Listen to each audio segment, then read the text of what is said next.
कि देश की आजादी के समय से आप हिसाब लगा लें, देश आजाद हुआ जब कोई पढ़ा लिखा आदिवासी नहीं हुआ करता था, SC ST के लोग पढ़े लिखे नहीं थे। कोई अम्बेडकर साहब ऐसे संविधान बनाने वाले थे जिन्होंने उस समय सोच कर दिया था कि लोकसभा और विधानसभा में ST का और SC का आरक्षण होगा, और उस समय 1952 में आरक्षण कर दिया। पहली बार जब विधानसभा के चुनाव हुए तो हमारे यहाँ कंबोडिया के एक पास साहब थे जो थोड़े साफ सुथरे रहते थे, अच्छे, और के पहली दूसरी कहीं पढ़ गए तो उनको ले जाके MLA की शपथ दिला दी थी। कोई MLA बनने वाला नहीं था आदिवासियों से। आज आदिवासियों में कंपटीशन हो रहा है। तो निसंदेह ये जागरूकता कांग्रेस की देश की आज़ादी की वजह से आई है। तो उस समय हमारे संविधान निर्माताओं ने इस समाज को और SC समाज को आगे बढ़ाने के लिए आरक्षण की व्यवस्था उस समय कर दी, लेकिन उसके बाद भी समाज में जागृति नहीं आई। पंचायत समिति और पंचायती राज में तो जब प्रधान के चुनाव होते थे तो SC ST के सदस्य नहीं होते थे तो सव्रत किए जाते थे। मैं जब प्रधान बना जब भी सव्रत करके SC ST के व्यक्तियों को सदस्य लिया गया, लेकिन जब राहुल गांधी जी को, राजीव गांधी जी को जबरदस्त समर्थन मिला तो उन्होंने पुनः विचार किया कि आदिवासियों को और SC के लोगों को लोकसभा में और विधानसभा में तो आरक्षण दे दिया, लेकिन पंचायत राज में भी आरक्षण नहीं देंगे जब तक ये समाज ऊपर नहीं आ सकते। इस कारण से उन्होंने अगर 415 सीटें आई तो उन्होंने सदुपयोग किया अपनी ताकत का कि 415 मेरे पास सीटें हैं तो मैं निसंदेह क्यों नहीं इस समाज को भी आगे बढ़ाऊं।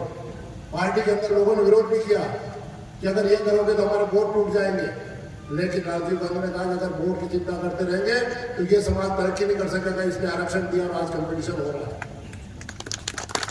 आज उसी संविधान को खतरा है, इसलिए इस प्रकार की बातें हो रही, पूरे देश में वातावरण बन रहा है।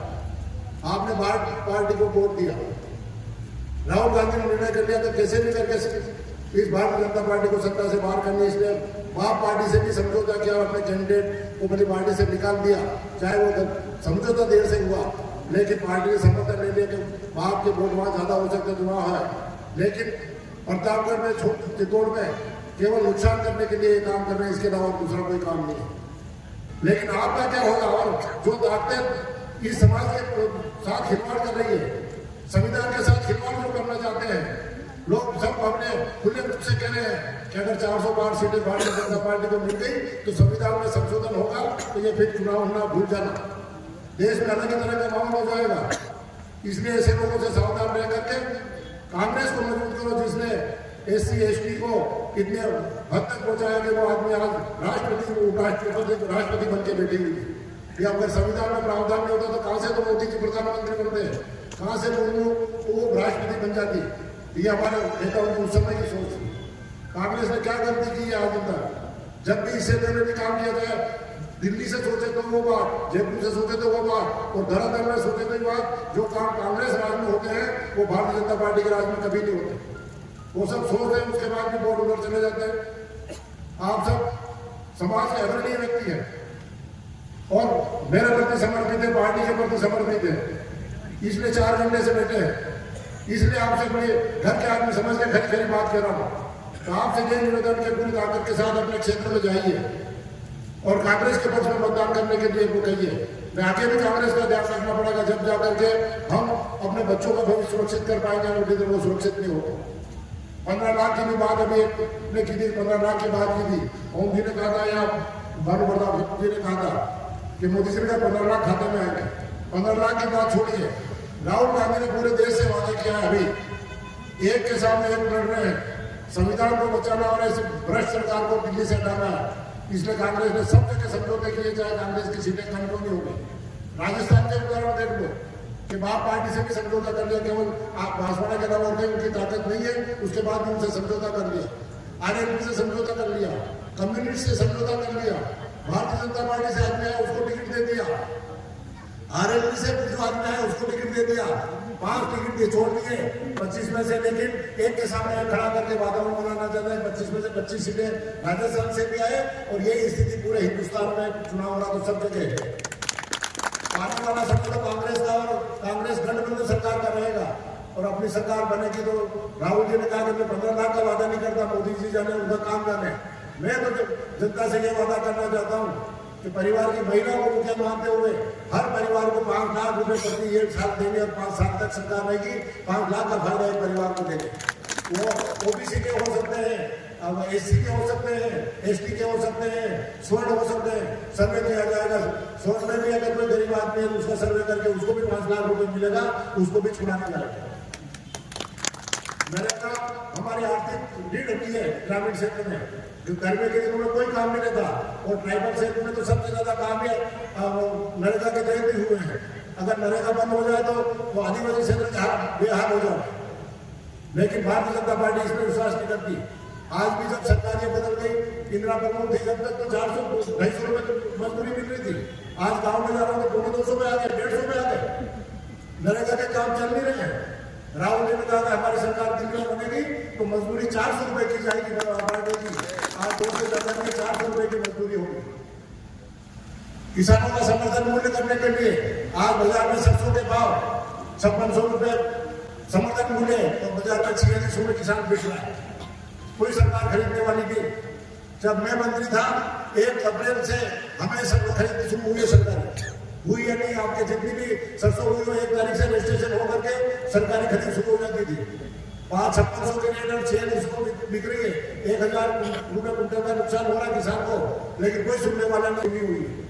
राहुल जी गांधी का ये कहना है कि समर्थन मूल्य समस्त जिनसों का, मक्की, मूंगफली, जवार जितने भी हम पैदा करते हैं पूरे हिंदुस्तान के काश्तकारों से कहा है कि उनका लागत मूल्य तय किया जाएगा। खाद का खर्चा कितना आता है, बीज का खर्चा कितना आता है, बिजली कितनी पड़ती है, मेहनत कितनी लगती है, उसके बाद मूल्य तय किया जाएगा और समर्थन मूल्य पे सरकार खरीदेगी। और सरकार नहीं खरीदेगी तो जितना घाटा समर्थन मूल्य और बाजार के भाव में होगा उतना किसान को नगद दिया जाएगा। आज राहुल गांधी को मजाक करते हैं, हर बात में टोल करते हैं, सोशल मीडिया पर मजाक उड़ाई जाती है। कितनी भी मजाक उड़ाई, लेकिन आदमी विचलित नहीं हुआ और अपनी लाइन से चलता रहा। सबसे पहले उसे ने कहा कि चौकीदार चोर है, जिसके आधार पर मानहानि का मुकदमा करके उनको सजा भी भुगतनी पड़ी और संसद से बाहर जाना पड़ा। ये तो भला हो सुप्रीम कोर्ट में अभी तक लोगों का विश्वास है, न्यायालय अभी जिंदा है, इसलिए उनको वापस बहाल कर दिया, चुनाव लड़ पाए। बाकी वो चुनाव नहीं लड़ पा रहे थे, इस प्रकार की सजा दी थी नीचे के कोर्टों ने। तो ये सब आपको देखना चाहिए। इस देश को कांग्रेस सही तरीके से चला सकती है, इसलिए कांग्रेस को मजबूती दोगे तो जाके राहुल गांधी के हाथ मजबूत करूंगा, कांग्रेस के गठबंधन की सरकार में रहूंगा तो किसानों की आवाज मजबूत दोगे और किसानों के लिए लड़ेंगे। आज किसान मारा फिर रहा, पंजाब के 700 किसान मर गए तो भी मोदी जी बस दुख व्यक्त करने तक नहीं गए। वो तो 700 मर गए जब सरकार को हिलना पड़ा और काले कानून वापस लिए। अन्यथा तो आज प्रतापगढ़ की मंडी है, निवाड़ा की मंडी है, मंदसौर की मंडी है, ये सब मंडियां भी बंद हो जाती है। ये सेठ साहूकारों के रोड में गोदाम बने हुए हैं, उनमें अपना माल पड़ा रहता है और अच्छे भाव आने पर वो बिकते हैं। ये सब बातें आपके सामने हैं, आप काफी समझदार है, बारिश से लगाव रखते हैं, इस कारण से इतनी देर से बैठे हुए हैं। तो आपसे निवेदन है कि इस चुनाव में आप अगर मदद करेंगे तो निसंदेह आपके हितों के लिए बराबर लड़ता रहूंगा।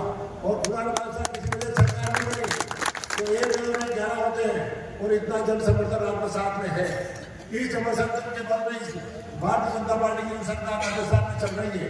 अगर आपके साथ अन्याय किया, चाहे नरेगा में अन्याय किया, चाहे समर्थन मूल्य में खरीद करने में अन्याय किया, या पानी की व्यवस्था में अन्याय हुआ, चाहे अस्पताल की व्यवस्था बिगाड़ने में अन्याय किया, तो दोनों भाई बेटे अगर आपकी ताकत हमारे साथ रहेगी तो इस सरकार को हिला के रख देंगे।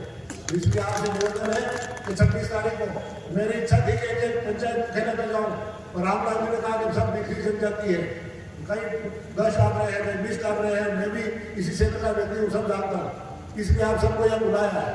अगर आप इस प्रकार ऐसा बना देंगे कि मैं आपके सुख दुख का भागीदार बनूं तो आपके एक पंचायत मुख्यालय में गाड़ी लेके आऊंगा, चाहे 10 आदमी मिलेंगे, 20 आदमी मिलेंगे, लेकिन पूरा क्षेत्र का दौरा करेंगे और अपनी समस्या का निराकरण करने का प्रयास करेंगे। तो आप सभी साथियों से यही निवेदन है कि जो आपने आज अगर अपना समय बिगाड़ा और मेरी बात सुनी है, इस बात को ध्यान में रखते अभी 13 दिन और बाकी, आज 13 तारीख है, 26 तारीख को मतदान होगा, 13 दिन और शेष है। पूरी ताकत लगा देना, शादी ब्याह सब हो जाएंगे, कोई माना शादी भी नहीं रहेंगे उस समय। खेती बाड़ी से आप निपट चुके हैं, नरेगा की छुट्टी रहेगी, तो मत प्रतिशत 100 में से 100 वोट डालने का प्रयास करना, जब जाके नैया पार लगेगी। और सही दिमाग लगा करके एक एक व्यक्ति को समझाना है। आप जितने बैठे हुए हैं एक एक घर पे जा सकते हैं, भी 10-13 दिन का समय है। एक एक घर में तसल्ली से जिसके घर पे जाए उसके घर पे बैठ के चाय पे और तसल्ली से बात करके एक एक बात समझाए। मैंने अपने हिसाब से समझाई, आपका भी अपना दिमाग है, जो आपके मन में उपजे उस बात को और जोड़ करके कांग्रेस के पक्ष में प्रचार करें। धन्यवाद, जय हिंद।